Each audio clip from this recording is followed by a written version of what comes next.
Students, welcome to the series of lectures of JCE Connect. Here I started with the module 5.3, where in last two videos we dealt with the textile industries and the crane and hoist drive considerations. So now in this lecture I'll discuss the drive considerations required for the machine tools. Right? So to go through the drive requirements or drives required for the machine tools, one should know what are the requirements of the motors used in the machine tools. So first I'll deal with the machine tools motor requirements.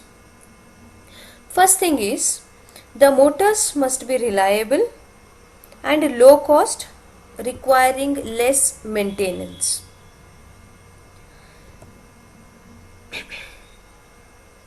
Next, starting torque may vary from about 10% to 250% of the full load torque, depending upon the type of machine tool motors required. Okay. Next point is, they must be capable of speed control. Okay. See, some applications may require operation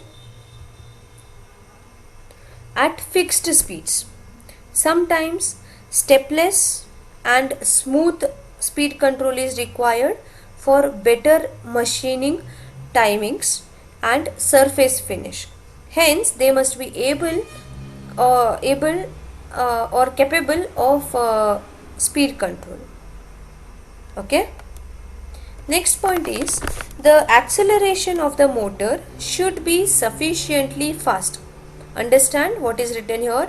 Acceleration of the motor should be sufficiently fast to avoid motor heating during starting. The braking must also be effective and very fast. This is because frequent starting, right? Listen carefully. This is because frequent starting and stopping are required. In view of safety reasons, braking must be such that exact stopping of the tool is assured. So this point, the fourth point, mean that instantaneous working is required, okay, while braking. The next point to be considered is the design of the machine tool motors requirements depend on the duty cycle. Right? I know you all are aware of what is meant by duty cycle. So duty cycles are specified for the machine tool operations, right? Duty cycle refers to what is the operation of the time of the machine during 1 hour, or during the day, okay, or during a period of time. Maybe for one day, how much time it is on, how much time it is off, right? This is what is meant by duty cycle. So the design of the machine tools motors requirements depend on the duty cycle, right? Next thing is, peak loads of short duration may be alternate with light load in certain operations, right? So during the considerations when we do for the duty cycle, there we can have the bifurcation of short duration and the medium duration or the long duration operations, and we can have the alternate operations so that the machine is not overheated, right? A smaller size motor may be selected if a flywheel is used, right? The motor should have sufficient speed regulation to make use of flywheel. High slip induction motors or cumulatively compound motors are used. Okay with this, right? So the next requirement is variable speed operation with constant torque at all speeds may be required in machine tools such as grinder, planer, polishing, rapid reversing, etc. Right? So variable speed operation with constant power also finds the application. Okay. Next requirement, some machine tool motors requires very high speeds of operation. So these are high speed grinders. So we need to take care of this important requirement while designing or selecting particular motor for the machine tool drives. Okay. Numerically controlled machine tools are being preferred nowadays over the conventional machine tools. These have increased the utilization of the machine. So the production rate can be increased. These are costly at present but are expected to become economical. Alright, the numerically controlled machine tools. Next, the requirements of the drive motors are fast response, its wide range of speed control, low vibrations, better thermal capacity and low maintenance. So, to have fast response, the inertia must be low. They must give precise positioning. Okay, so the choice of motor must be done to meet these requirements. Okay, so what I have discussed here are the requirements. Okay, so my motor must be chosen so that it fulfills all these requirements. Okay, so we'll go with the the drives. Due to simple, economical and robust construction, reliability and less maintenance, squirrel cage induction motors are suitable for driving machine tool motor requirements. So,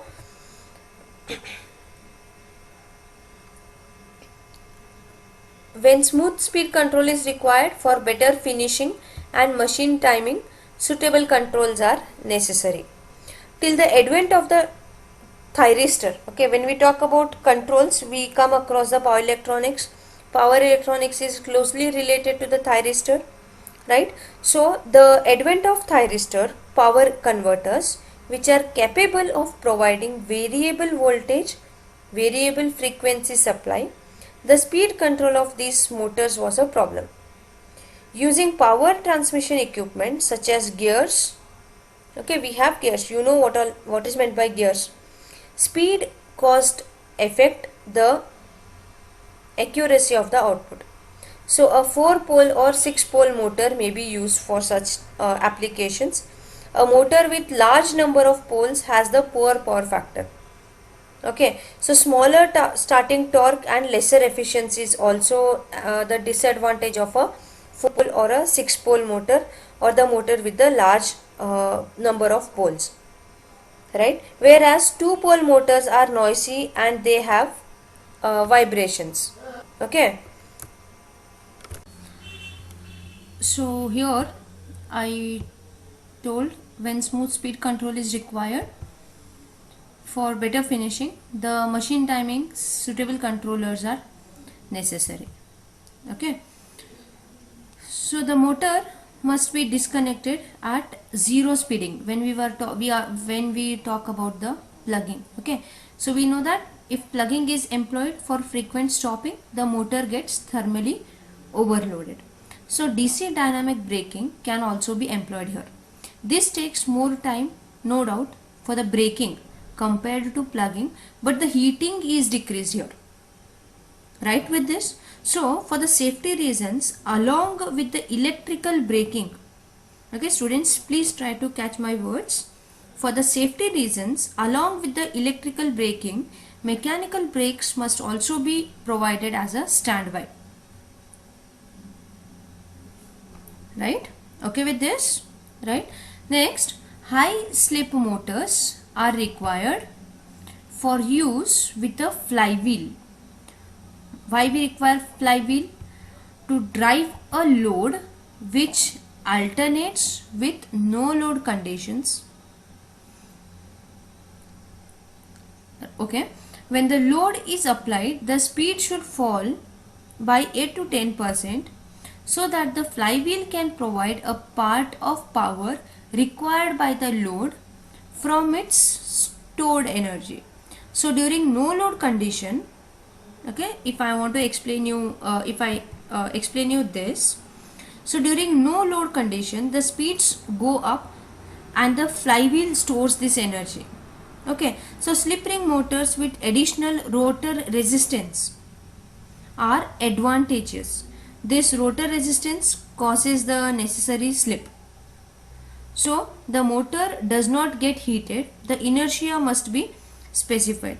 Okay, when DC motors are employed, compound motors with cumulative compounding are used. Okay, so that's what I have written here. When DC motors are employed, compound motors with cumulative compounding are used. So motors for numerically controlled machine tool motor requirements may be specially designed DC motors, inverter fed motors, or the permanent magnet motors. Okay, so summarizing what we have done. So we started with the machine tool requirements, where I have to consider the drive such that the drive meets all these requirements. Okay, so these are the drives, these drives now I should consider such that it requires what I had showed you in last slide. So these are the considerations for the drive, where I go for the economically and commercially available squirrel cage motors. Okay, so in next class we will go with the next application, which is my steel rolling mills. Thank you.